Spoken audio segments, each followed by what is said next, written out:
Vamos a otro tema, porque los nacimientos durante el primer semestre disminuyeron en un 22,9% en comparación al mismo periodo del año pasado. Una preocupante tendencia que se ha visto incidida además por factores como la postergación de la maternidad y los crecientes costos de la vida. Queremos profundizar en este tema y vamos a tomar contacto con Marinela Macei, socióloga, demógrafa además y subdirectora de la Escuela de Salud Pública de la Universidad de Chile. ¿Cómo le va? ¿Qué tal? Muy buenos días. Muchas gracias por estar con nosotros. Bienvenida.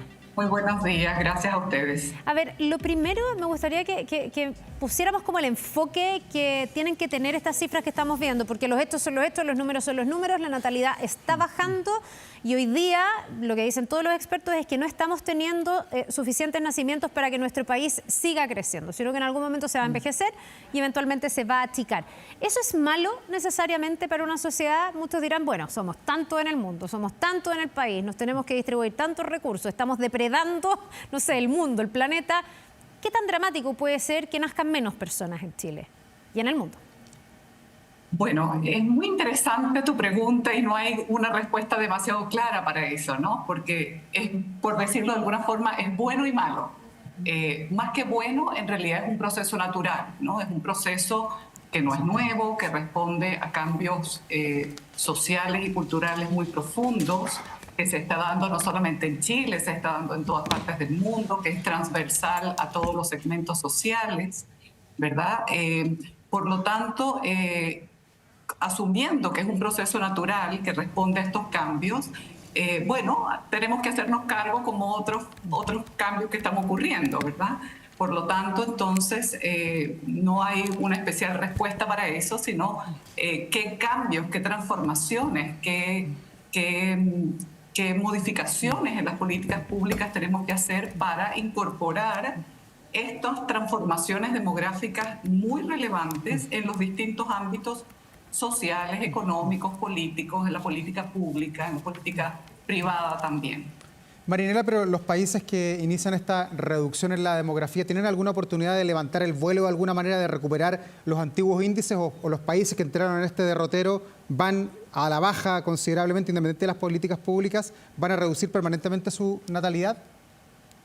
Lo que se ha visto es que esta reducción de la natalidad y de la fecundidad, es decir, del número promedio de hijos por mujer, como yo les decía, es progresiva y responde a estos cambios. Por lo tanto, si los cambios continúan, ¿verdad? Y los factores gatillantes y que generan estas transformaciones permanecen y siguen modificándose, la fecundidad y la natalidad va a seguir bajando. No hay vuelta atrás. Chile, el país, justamente el país de la región de América Latina, con los niveles de fecundidad y natalidad más bajos de la región y tan bajos como otros países europeos e incluso asiáticos, países emblemáticos asiáticos como Singapur, Hong Kong, tienen niveles, Corea del Sur, tienen niveles muy, muy bajos.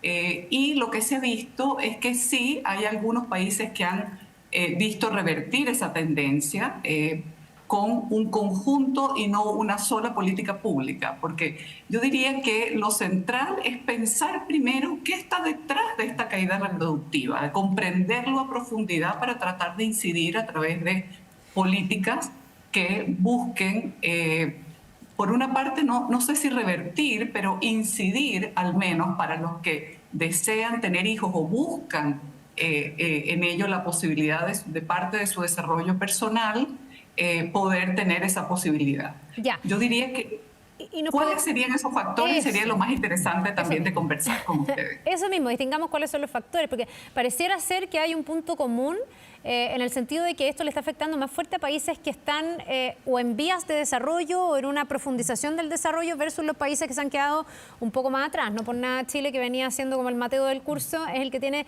menor tasa de fecundidad en toda esta región. ¿Por qué? ¿A qué se debe eso? Es muy interesante. Yo creo que no hay un único factor, ¿verdad? Hay una multiplicidad de factores que son muy importantes de comprender. Yo diría que uno que a veces no se conversa mucho, pero que es, en mi opinión, central, tiene que ver con un cambio profundo en términos sociales y culturales del significado de ser mujer, de la identidad del ser mujer y del ser familia, ¿verdad? Hoy no necesariamente ser mujer significa ser madre y tampoco el ser familia necesariamente tiene que ver con ser una familia con hijos, ¿verdad? Hay otros desarrollos personales importantes, ¿verdad? En términos educativos, en términos del desarrollo personal. También hay una necesidad en términos sociales de otras aspiraciones personales, y esos cambios profundos en la identidad del ser mujer y del ser familia hoy día, a diferencia de hace algunas décadas, tiene mucha mayor comprensión en términos sociales y de aceptabilidad social también. Entonces, un factor central es, comprendiendo esto, bueno, pensar también que otros factores, además de este factor que yo les estoy comentando, que es una gran transformación social y cultural, hay otros factores que inciden y que están incidiendo en Chile y en otros países, como por ejemplo el cómo compagino ese desarrollo personal, ese desarrollo educativo, profesional y laboral con los temas del cuidado de los hijos, ¿verdad? Sí. Otra preocupación, por ejemplo, importante, tiene que ver con el alto costo de la vida, la sensación de inseguridad laboral, Marinela, ¿verdad? Sí. Sí, usted ha planteado varios puntos ahí, me quería detener en algunos. Uno, en el cambio de los estilos de vida, que usted lo decía ahí en parte de la respuesta anterior que entregaba, pero también cuánto de esto tiene que ver de la postergación de la maternidad o el decidir no querer ser mamá, finalmente, que es una decisión plausible, independiente de cada persona, con los esfuerzos que han hecho los estados para involucrar más a la mujer en el trabajo, para que ya la mujer no esté como antiguamente destinada a ser mamá, a tener un rol que era muy tradicional en la familia. Hoy día la mujer es más considerada por las leyes, por las empresas, hay ley de cuotas. ¿Hay algún vínculo entre ese cambio, que es una política pública o políticas públicas, en torno a lo que está pasando en esta caída en los nacimientos? Absolutamente, absolutamente. Justamente todas esas transformaciones en el rol de la mujer, sin duda que han incidido en esa caída reproductiva. Hoy, además de ser posiblemente madre, ¿verdad? Quiero ser mujer trabajadora, necesito ser mujer trabajadora, necesito formarme más tiempo. También la etapa formativa en términos educativos se ha alargado. Por lo tanto, el momento en que tengo la posibilidad de quizás tomar una decisión respecto de tener hijos o no es más tardía que antes. Sí. Y esto sin duda que también influye, el hecho de que se haya postergado hasta edades reproductivas más avanzadas, digamos, en edad. También influye en la posibilidad de tener hijos e incluso en las dificultades que a veces se presentan en términos de fertilidad respecto de la decisión más tardía. Claro. Hoy día la fecundidad en Chile no solamente baja, sino que se concentra entre los 30, cerca del 30% de los nacimientos hoy ocurren en las edades entre 30 y 34 años de edad, de mujeres en esas edades, entre 25 y 29 cerca de un 26% e incluso cerca de un 20% en grupos de mujeres que están entre los 35 y 39 años de edad. Entonces, sí, el hecho de que también se postergue la reproducción hace que la posibilidad también de tener más hijos disminuya. Sí, y con el reloj biológico que es implacable, porque por más cambios culturales que tengamos, ese no ha cambiado. Ese es un condicionamiento biológico que existe y que está. Ahora, yo mientras escucho, encontrando que muchas cosas son muy entendibles, y que a mí me parece muy bien este cambio cultural de que una mujer no esté obligada a ser madre y que no se considere más o menos mujer por ser o no ser mamá.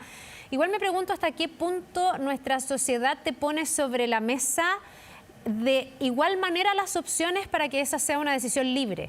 Porque en el fondo hoy día hay muchas mujeres que postergan su maternidad, claro, por un desempeño profesional que justo se cruza con el mejor momento generalmente de la fertilidad, con la necesidad económica. No sé cuánto incentivo hay a ser madre, de las que sí quieren serlo. Hay muchas que quieren serlo y no lo son porque no tienen las redes, no tienen la plata, no tienen la forma de compatibilizar. Ahí no estará el debe, no estará haciendo como un cambio cultural que en algunos casos es libre, yo decido no ser madre, pero en otros casos yo no soy madre porque tengo un montón de miedos, porque me siento sola, abandonada, porque ¿quién me va a ayudar a salir adelante con un hijo? Que es una tremenda responsabilidad.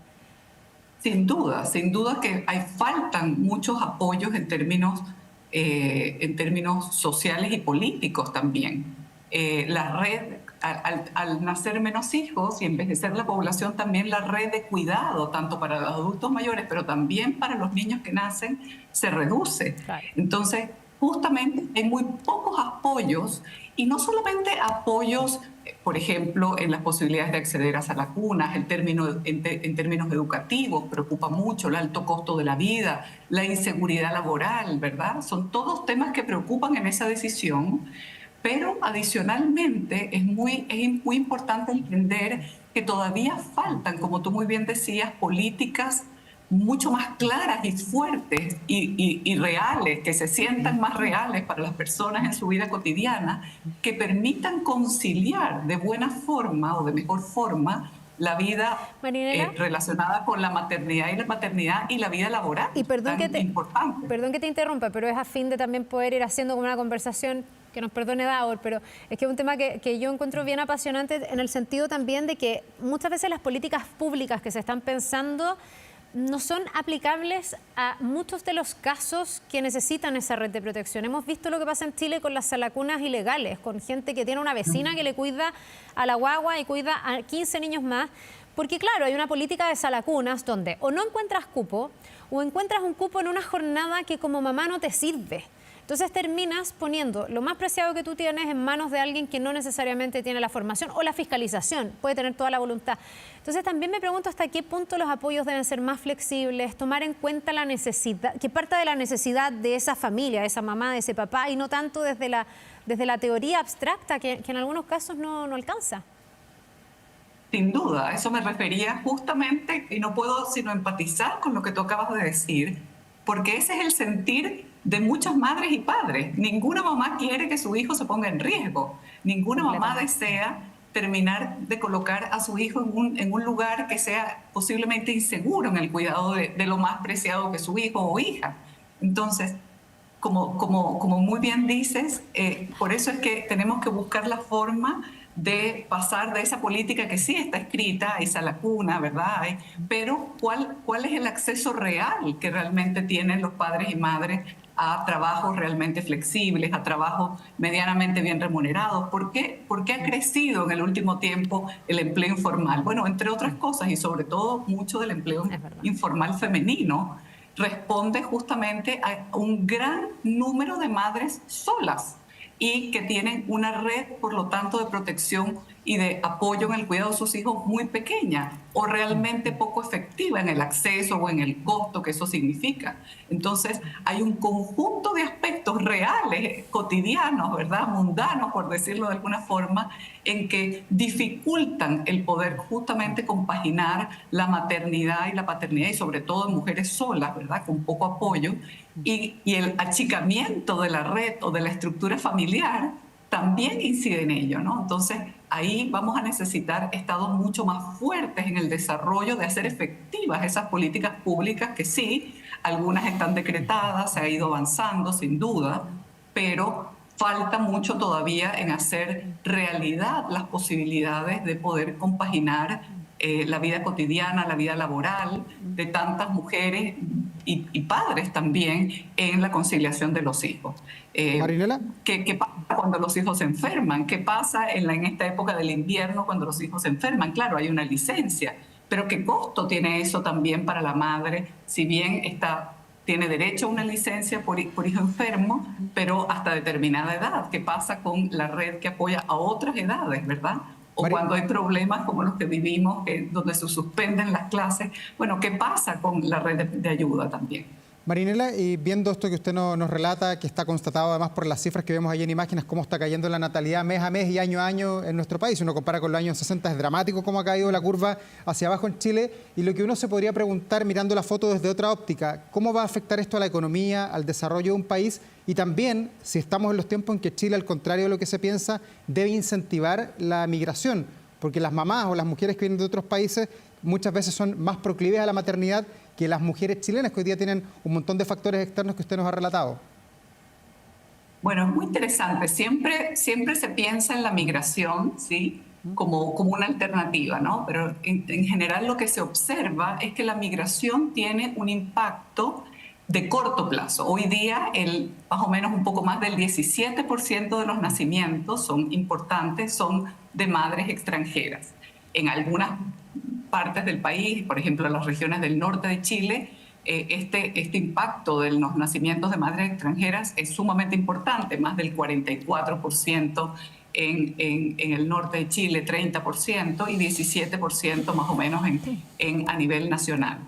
Pero ese número mayor de nacimientos, que tiene que ver con factores culturales, pero también posiblemente el querer que madres extranjeras tengan hijos nacidos chilenos, ¿verdad?, dura un tiempo corto. En el mediano y largo plazo, el impacto de la migración se diluye porque los migrantes se adaptan al estilo de vida del país de llegada, ¿verdad? Entonces no es vista la migración como una solución ante la caída reproductiva, y eso se ha visto en distintas partes del mundo, ¿sí? Lo que sí hay que considerar justamente es el impacto que esto tiene, ¿verdad?, en distintos ámbitos. La caída reproductiva sin duda va a tener un impacto directo, por ejemplo, en términos en el sistema educativo. Va a ir cayendo sistemáticamente la matrícula. Cuando vemos cada año que disminuye la matrícula, entre esos factores que están incidiendo tiene que ver con esto, ¿no? Al mismo tiempo vamos a observar también en el ámbito laboral una reducción marcada y también progresiva de las cohortes de jóvenes que se incorporan a la fuerza laboral. Y en la fuerza laboral sí impacta la migración, porque la migración sabemos que sí generalmente es de población joven o adulta joven. Pero la caída reproductiva va a impactar mucho en el ámbito laboral y por tanto en una aceleración del envejecimiento poblacional, por lo tanto también va a tener un impacto directo en el sistema de pensiones, en la carga de los adultos mayores también y de una población más adulta y envejecida en el sistema de salud, por ejemplo, también. Bien, qué interesante el tema. Es un gran desafío para países como Chile. Vamos a ver qué políticas públicas pueden ir acompañando esa decisión que, yo insisto, debiese ser realmente libre, con todas las oportunidades y todo cautelado sobre la mesa para que la mujer que no quiera, no sea, pero la que quiera encuentre el apoyo, no se sienta sola y pueda atreverse de alguna manera. Marinela Macei, socióloga, demógrafa y subdirectora de la Escuela de Salud Pública de la Universidad de Chile. Muchas gracias por habernos acompañado esta mañana. Muchas gracias por la entrevista. Gracias a ustedes por la invitación, un gusto. Que te vaya muy bien. Gracias, buen día. 10 de la mañana con 9 minutos, vamos a la pausa. Nosotros enseguida estamos de vuelta con más aquí en La Mañana Informativa.